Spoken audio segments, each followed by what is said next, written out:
अस्सलाम वालेकुम स्टूडेंट्स। आज हमारा वेक्टर एनालिसिस का लेक्चर नंबर 3 है।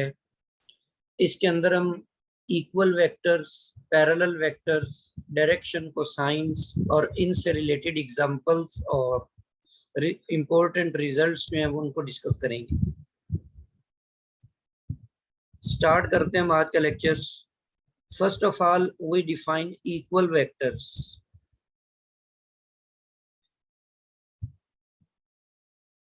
जी, two vectors A and B are said to be equal. दो वेक्टर्स को हम कहेंगे कि वो आपस में बराबर हैं if they have same magnitude. जी, एक इसकी कंडीशन क्या है, दोनों वेक्टर्स का जो मैग्नीट्यूड है वो सेम होना चाहिए एंड सेम डायरेक्शन। दूसरी कंडीशन ये है कि दोनों की डायरेक्शन वेक्टर्स की सेम होनी चाहिए regardless of their initial points. मतलब ये बात इंपॉर्टेंट नहीं है कि उनका इनिशियल पॉइंट जो है वो सेम है या डिफरेंट है। तो इस बात को आपने काउंट नहीं करना कि उनका इनिशियल पॉइंट कौन सा है। जस्ट आपने दो चीजें देखनी है, एक ये कि उनका मैग्नीट्यूड सेम है और दूसरे ये कि उनकी डायरेक्शन सेम है। जैसे मिसाल के तौर पे एक वेक्टर आपके पास ये है ए और सपोज ये कोई दूसरा वेक्टर है बी। अब इन दोनों का मैग्नीट्यूड भी सेम है और दोनों की डायरेक्शन भी सेम है। तो मैग्नीट्यूड और डायरेक्शन सेम है लेकिन इनके इनिशियल पॉइंट्स में वो डिफरेंट है। तो ये दोनों इक्वल वेक्टर्स होंगे। इनको हम लिख सकते हैं कि vector A is equal to vector B. दोनों वेक्टर्स जो है वो आपस में इक्वल वेक्टर्स है। इसका मतलब ये हुआ कि it means two parallel vectors are equal if they have same magnitudes. मतलब पैरेलल वेक्टर्स के लिए एक ही कंडीशन है कि उनका जो मैग्नीट्यूड है वो सेम होना चाहिए। तो वो दोनों वेक्टर्स जो हैं वो आपस में इक्वल वेक्टर्स होंगे। अच्छा, एक इनकी जो कंडीशन है टू वेक्टर्स के इक्वल होने की इन टर्म्स ऑफ कंपोनेंट्स। अगर कंपोनेंट्स की सूरत में आपको वेक्टर दिए हुए हैं और उनकी इक्वालिटी के बारे में पूछा जाए, तो जब आप इन दोनों वेक्टर्स के कंपोनेंट्स को कंपेयर करेंगे, ये इसका x कंपोनेंट है ax, इसी तरह a का y कंपोनेंट है, इसी तरह a का z कंपोनेंट है। ये मैंने वेक्टर a को in terms of components right कर लिया हुआ है। इसी तरह b वेक्टर को भी कंपोनेंट्स की फॉर्म में लिखेंगे तो ये आपके पास है bx i, और इसी तरह इसका y कंपोनेंट लिखेंगे दैट इज by j, और सिमिलरली अगर हम इनका z कंपोनेंट लिखेंगे तो वो bz k होगा। अब अगर आप दोनों तरफ वेक्टर्स को कंपेयर कर लेते हैं तो यहां से कंडीशन ये बन जाएगी कि जो a का x कंपोनेंट है वो इक्वल होना चाहिए b के x कंपोनेंट के। इसी तरह a का जो y कंपोनेंट है वो इक्वल होना चाहिए b के y कंपोनेंट के। इसी तरह थर्ड आपके पास कंडीशन बन जाएगी कि सॉरी a का जो z कंपोनेंट है az वो इक्वल होना चाहिए bz के। तो ये आपके पास दो वेक्टर्स की इक्वालिटी की कंडीशन आ गई कि उनके x कंपोनेंट आपस में इक्वल होने चाहिए, y कंपोनेंट भी आपस में इक्वल होने चाहिए और z कंपोनेंट्स भी आपस में इक्वल होंगे। तो फिर दोनों वेक्टर्स को आप कहेंगे कि दोनों वेक्टर्स इक्वल वेक्टर्स हैं। जी, नेक्स्ट आपके पास डेफिनेशन है parallel vectors. Two vectors a and b are said to be parallel. दोनों वेक्टर्स को आप कहेंगे कि वो पैरेलल है if they are scalar multiple of each other. अगर दोनों वेक्टर्स जो हैं वो एक दूसरे के स्केलर मल्टीपल के बराबर है। In other words a and b are said to be parallel. a और b को कहेंगे कि वो पैरेलल हैं if there exists a scalar number lambda such that a is equal to lambda b। अच्छा, इस चीज को मैं मजीद इसकी थोड़ी सी वजाहत कर दूं कि स्केलर मल्टीपल का मतलब ये है कि जैसे a वेक्टर को आप लिख सकते हो equal to some constants. Some constant multiple of B vector. मतलब ये आपको ये बता रहा है कि ए जो वेक्टर है ये बी से डबल है। इसी तरह ए वेक्टर को किसी और मल्टीपल की सूरत में आप लिख सकते हैं कि 3/2 ऑफ बी, 3/2 ऑफ बी। मतलब ये ए वेक्टर जो है ये बी से 1.5 गुना ज्यादा है। तो 2 टाइम्स हो, 3 टाइम्स हो, 4 टाइम्स हो, तो वो सारे के सारे वेक्टर्स जो होते हैं वो पैरेलल वेक्टर्स होते हैं। मतलब एक वेक्टर का मैग्नीट्यूड दूसरे से डबल हो और साथ में कंडीशन कौन सी हो कि दोनों की डायरेक्शन भी सेम है, पैरेलल है। तो इसलिए ये कंडीशन मैंने जनरली यूं लिखी है कि A vector is equal to lambda B vectors. मतलब ए जो है वो बी के स्केलर मल्टीपल के बराबर है।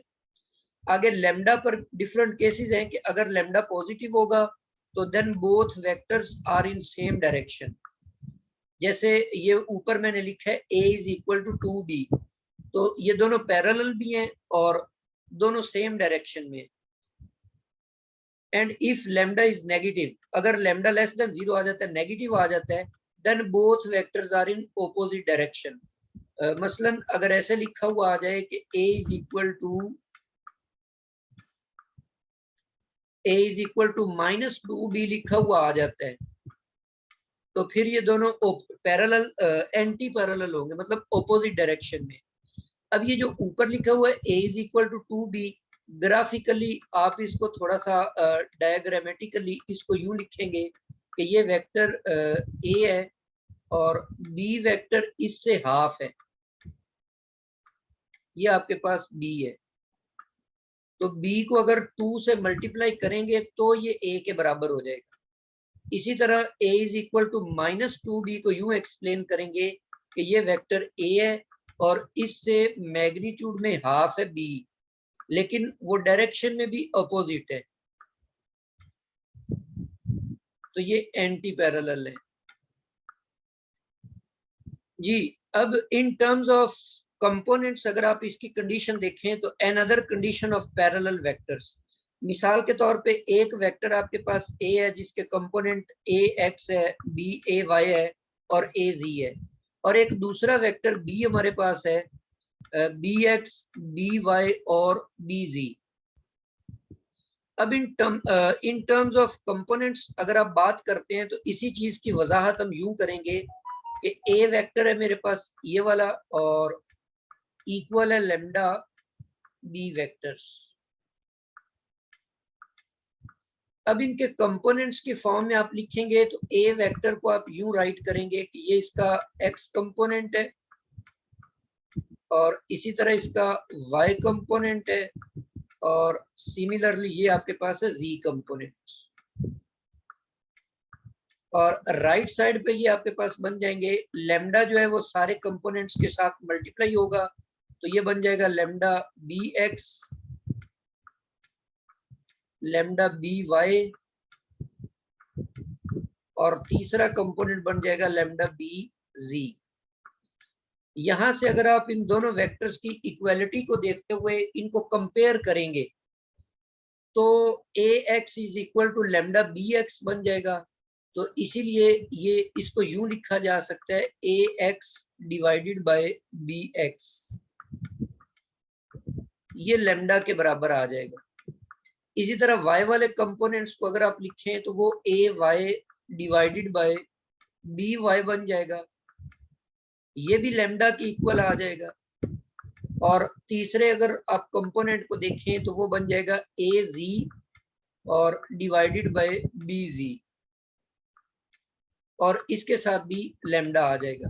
तो ये तीनों ही लैम्डा के बराबर हैं, इसीलिए मैंने ये बॉटम में कंडीशन बना दी कि अगर आप इनकी रेशो लेते जाएं, इनके दोनों वेक्टर्स के x कंपोनेंट की रेशो लें, इनके y कंपोनेंट्स की रेशो लें, इनके z कंपोनेंट्स की रेशो लें, और वो रेशोज जो है वो आपस में बराबर आ जाएं, तो फिर आप कहेंगे कि दोनों वेक्टर्स जो हैं वो आपस में पैरेलल है। तो ये पैरेलल वेक्टर्स की कंडीशन बन गई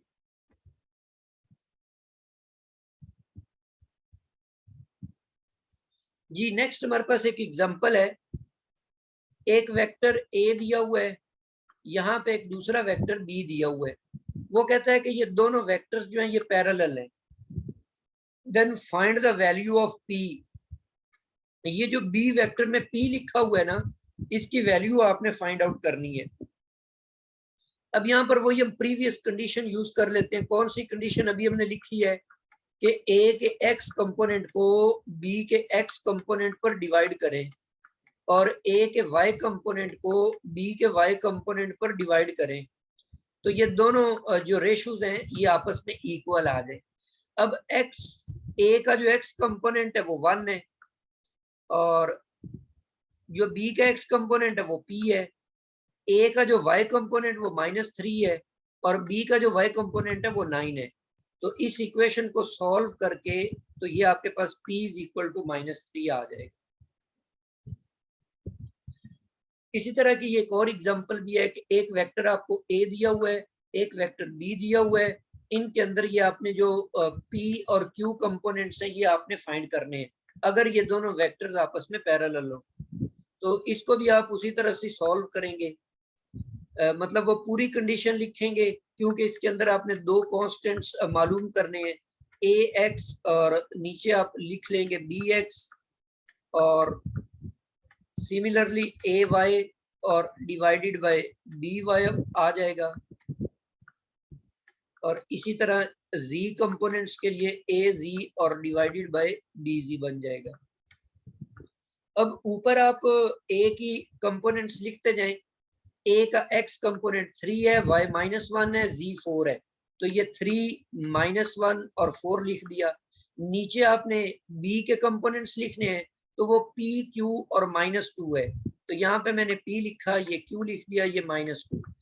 अब इन दोनों यहाँ से 2 इक्वेशंस बना लें। इस फर्स्ट को आप कंपेयर करें थर्ड के साथ, फिर थर्ड को आप कंपेयर करें सेकंड को कंपेयर करें थर्ड के साथ, तो यहाँ से आपके पास p और q की 2 वैल्यूज निकल आएंगी। तो ये आपके पास p और q निकल आया जी। नेक्स्ट आपके पास है determination of a vector whose initial and terminal points are given.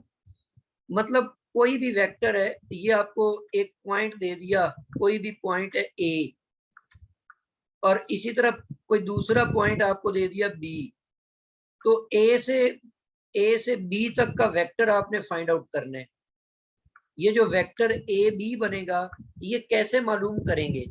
इसका तरीकेकार ये है कि आपने ए बी वेक्टर लेना है। अब ये वेक्टर फाइंड आउट करने का तरीकेकार ये है, जो फाइनल पॉइंट है वो बी है, फाइनल पॉइंट बी है और इनिशियल पॉइंट ए है। आपने करना ये है कि फाइनल पॉइंट के पोजीशन वेक्टर में से आपने इनिशियल पॉइंट के पोजीशन वेक्टर को माइनस कर देना है।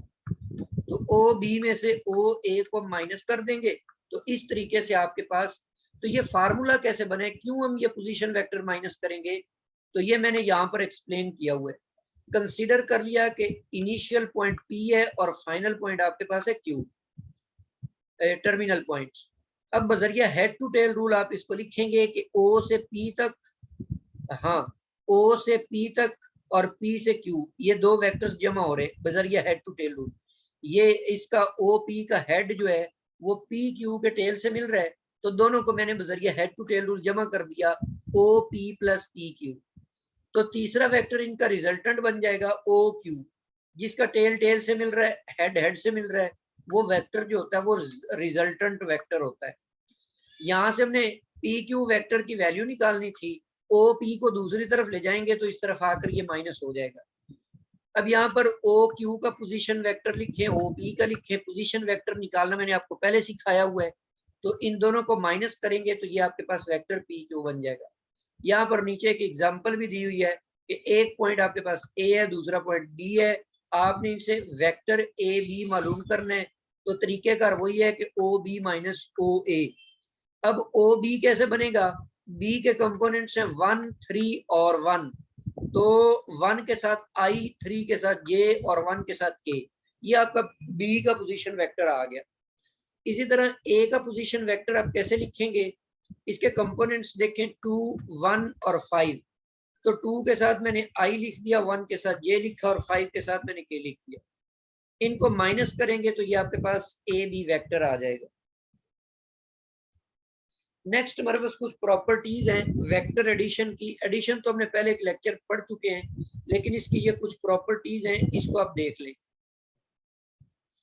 एक थ्योरम की स्टेटमेंट है कि अगर ए, बी और सी ये आपके पास कोई भी 3 से वेक्टर्स हैं, तो a प्लस बी इक्वल होगा b प्लस ए। तो वेक्टर एडिशन इज कम्यूटेटिव। ये हम पहले भी इसको ड्यूरिंग वेक्टर एडिशन वाले लेक्चर में कर चुके हैं। इसी तरह ये जो वेक्टर एडिशन होता है ये एसोसिएटिव प्रॉपर्टी को भी सेटिस्फाई करता है, और नल वेक्टर जो होता है वो इसमें एडिटिव आइडेंटिटी का रोल प्ले कर रहा होता है, और इसी तरह किसी वेक्टर का एडिटिव इनवर्स भी एग्जिस्ट इसके अंदर करेगा। जी, ये आई थिंक आपके पास ग्रुप की सारी कंडीशन सेटिस्फाई हो जाती हैं, तो जो वेक्टर्स का सेट होता है वो एक एडिटिव ग्रुप बना देते हैं। जी, नेक्स्ट आपके पास है प्रॉपर्टीज ऑफ स्केलर मल्टीप्लिकेशन। अगर ए और बी आपके पास कोई से दो वेक्टर्स हैं और एम और एन दोनों जो हैं ये स्केलर्स हैं, तो ये जो स्केलर मल्टीप्लिकेशन है ये कम्यूटेटिव प्रॉपर्टी को सेटिस्फाई करती है, और स्केलर मल्टीप्लिकेशन एसोसिएटिव प्रॉपर्टी को भी सेटिस्फाई करती है, और ये डिस्ट्रीब्यूटिव लेफ्ट डिस्ट्रीब्यूटिव भी और राइट डिस्ट्रीब्यूटिव भी, इन दोनों को ये सेटिस्फाई करेगी। तो ये कुछ प्रॉपर्टीज हैं ऑब्जेक्टिव के लिए, इनको आप याद रख सकते हैं। जी, नेक्स्ट आपके पास है direction ratios and direction cosine. जी, सबसे पहले तो इसका कंसेप्ट सीखते हैं कि डायरेक्शन कोसाइन डायरेक्शन रेशियोज क्या होता है और डायरेक्शन कोसाइन क्या होता है, इसकी जरूरत हमें क्यों पड़ती है। जी, सबसे पहले direction ratios. Any 3 numbers proportional to components ax, ay and az of vector a। किसी भी वेक्टर a के जो तीनों कंपोनेंट्स हैं इनके प्रोपोर्शनल जो नंबर्स होते हैं उन नंबर्स को आप डायरेक्शन रेशियोज का नाम देते हैं। खास तौर पे जो कंपोनेंट्स होते हैं ना वेक्टर के, वो भी डायरेक्शन रेशियोज ही होते हैं। मतलब अगर डायरेक्शन रेशियो की आपको एग्जांपल चाहिए तो आप एक वेक्टर के कंपोनेंट्स उठाएं, वो आप पेश कर दें जी ये इसके कंपोनेंट्स हैं और ये डायरेक्शन रेशियो है। नेक्स्ट आपके पास है डायरेक्शन एंगल्स। डायरेक्शन एंगल के कंसेप्ट को समझने के लिए हम सपोज कर लेते हैं कि ये आपके पास कार्टेशियन कोऑर्डिनेट सिस्टम है। ये हमारे पास एक्स एक्सिस है और ये हमारे पास वाई एक्सिस है, ये मेरे पास z एक्सिस है।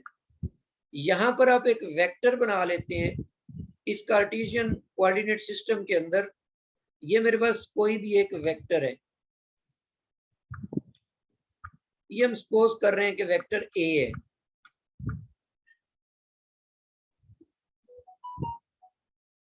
अब ये जो वेक्टर a है ये वेक्टर x एक्सिस के साथ जो एंगल बनाएगा इस एंगल को मैं अल्फा का नाम दे देता हूँ। y एक्सिस के साथ ये जो एंगल बनाएगा इस एंगल को हम बीटा का नाम दे देते हैं, और z एक्सिस के साथ ये जो इसका एंगल बनेगा इसको हम गैमा का नाम दे देते हैं। तो मतलब a वेक्टर ने तीनों एक्सिस के साथ एंगल बनाया हुआ है।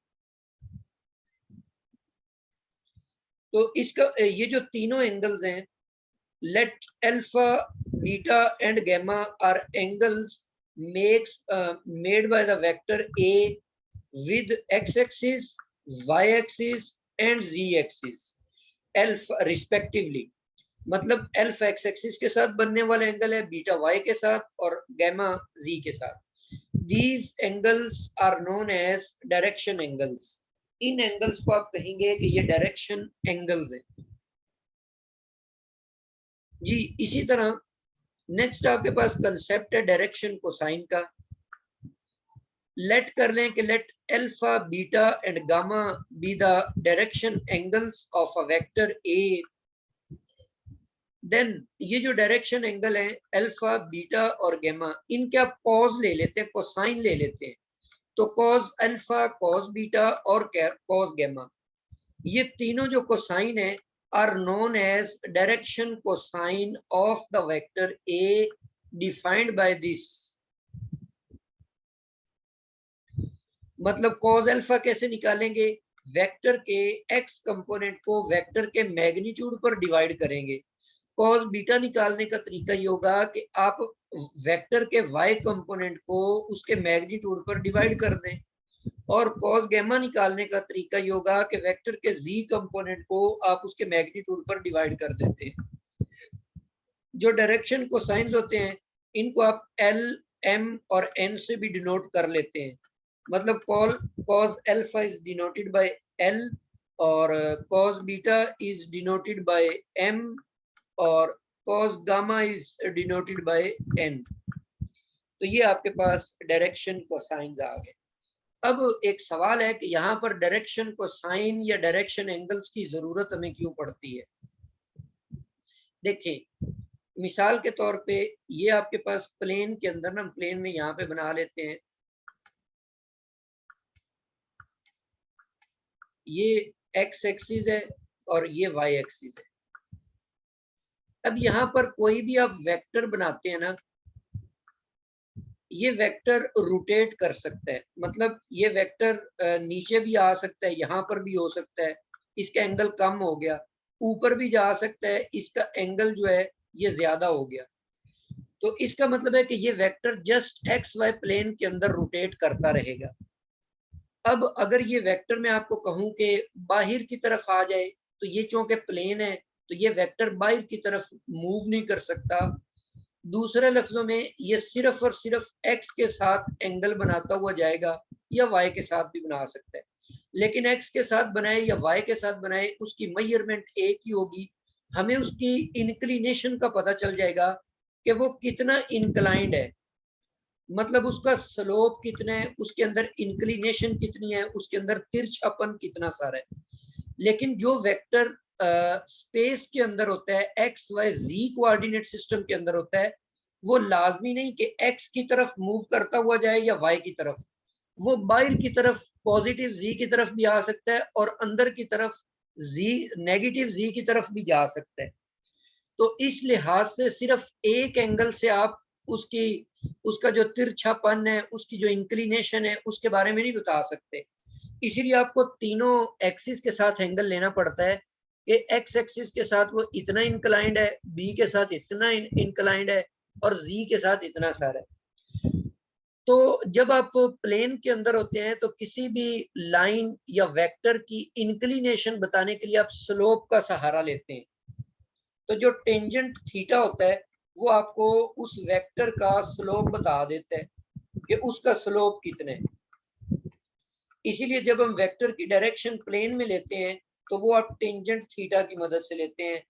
लेकिन जब आप स्पेस के अंदर होते हैं तो ये जो स्लोप का रोल प्ले करने वाली चीज है वो डायरेक्शन कोसाइंस होंगे। मतलब डायरेक्शन कोसाइंस आपको उसकी इंक्लिनेशन और उसका जो इंक्लाइंडनेस है या स्लोप वाला रोल प्ले जो है वो डायरेक्शन कोसाइन करेंगे। तो मतलब ये एमसीक्यूज भी आ जाता है कि स्पेस के अंदर स्लोप का रोल प्ले करने वाली कौन सी चीज है, तो वो डायरेक्शन कोसाइंस ही होंगे। जी नेक्स्ट आपके पास डायरेक्शन कोसाइन से रिलेटेड कुछ रिजल्ट्स हैं कि फर्ज कर लेते हैं कि L M N be the direction cosines of a vector A, then the components of vector A are given by, उस मैग्नीट्यूड को आपने क्या करना है, डायरेक्शन कोसाइंस के साथ मल्टीप्लाई करवाते जाना। वेक्टर का जो मैग्नीट्यूड होगा उसको जब आप डायरेक्शन कोसाइन से मल्टीप्लाई करेंगे तो वो वेक्टर के कंपोनेंट्स बन जाएंगे। दूसरे लफ्जों में जो ए एक्स है ना, वो आपके पास क्या बन जाएगा, ए इंटू एल। इसी तरह ए वाई क्या बन जाएगा, ए इंटू एम। इसी तरह ए जी जो है वो ए एन के इक्वल आ जाएगा। सिमिलरली सेकंड रिजल्ट है direction cosines of x axis. अब देखें एक वेक्टर जो है वो एक्स एक्सिस के ऊपर पड़ा हुआ है,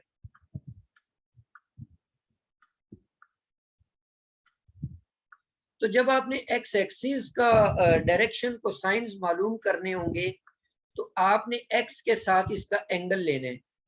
तो एक्स के साथ इसका एंगल 0 डिग्री होता है, एक्स का अपने आप के साथ एंगल। वाई एक्सिस के साथ इसका एंगल 90 होगा, जी के साथ भी इसका 90 होगा। तो एक्स एक्सिस के जो डायरेक्शन एंगल्स हैं वो बनेंगे 0, 90 और 90। तो cos 0 1 होता है और cos 90 0 होता है और cos 90 भी 0 होता है। तो ये आपके पास 1, 0 और 0 ये डायरेक्शन को साइन निकल आए एक्स एक्सिस के। इसी तरह वाई एक्सिस के डायरेक्शन को साइंस आपके पास होंगे 0, 1 और 0, और z एक्सिस के जो डायरेक्शन को साइन है वो 0, 0 और 1 होंगे। यहाँ पे इंपॉर्टेंट थ्योरम है कि sum of squares of direction cosines is unity. मतलब cos square alpha plus cos square beta plus cos square gamma is equal to 1। इसको आप इजीली प्रूफ कर सकते हैं।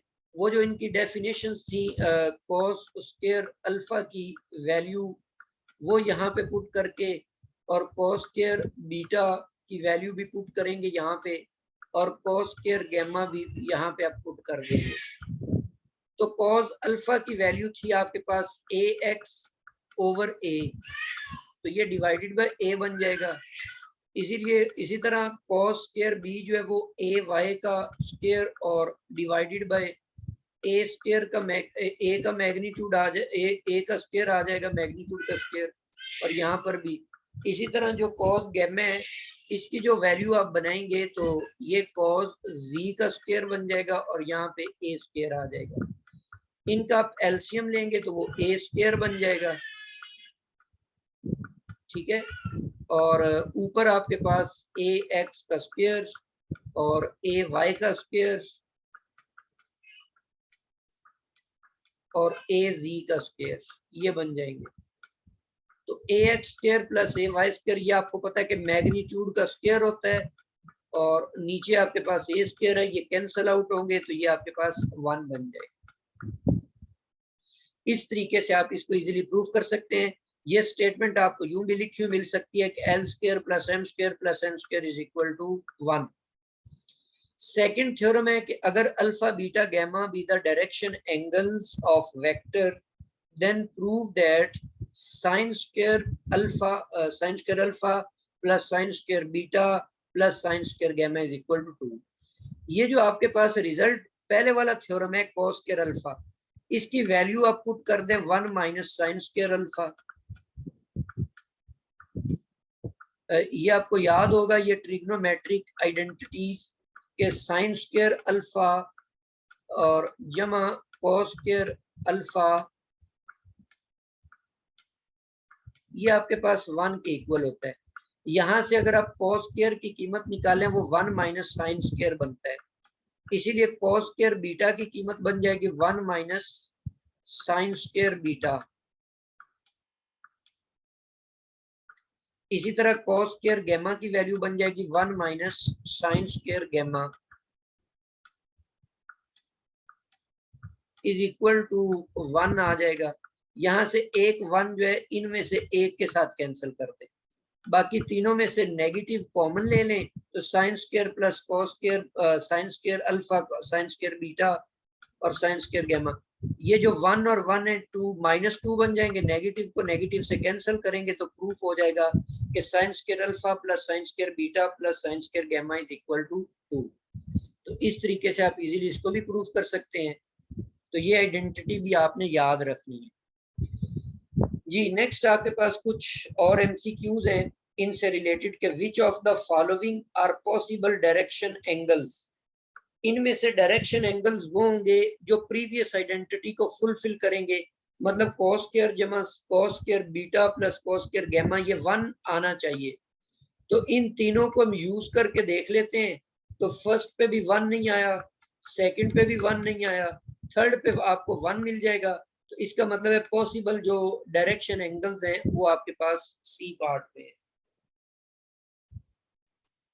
इसी तरह डायरेक्शन को साइन आपने फाइंड करने, एक वेक्टर हमें दिया हुआ है इसके डायरेक्शन को साइन, उसके लिए पहले हम वेक्टर ए का मैग्नीट्यूड निकाल लेते हैं, वो 7 निकल आता है। फिर इस वेक्टर के कंपोनेंट्स को इस मैग्नीट्यूड पर डिवाइड करते जाएंगे तो ये आपके पास डायरेक्शन कोसाइन बन जाएंगे। तो फर्स्ट ऑप्शन जो है 3/7 - 6/7 और 2/7, ये आपके पास करेक्ट ऑप्शन होगी। तो ये हमारे पास थे डायरेक्शन कोसाइंस। तो इनको हमने डिटेल से सीख लिया। एक वेक्टर के डायरेक्शन कोसाइन कैसे फाइंड करने हैं ये भी हमें पता चल गया। इससे रिलेटेड जो रिजल्ट्स थे वो भी हमने देख लिए। यहाँ तक हमारा आज का लेक्चर जो है ये कंप्लीट हो गया है। तो इसमें से अगर आप कुछ पूछना चाहते हैं तो देन यू कैन आस्क।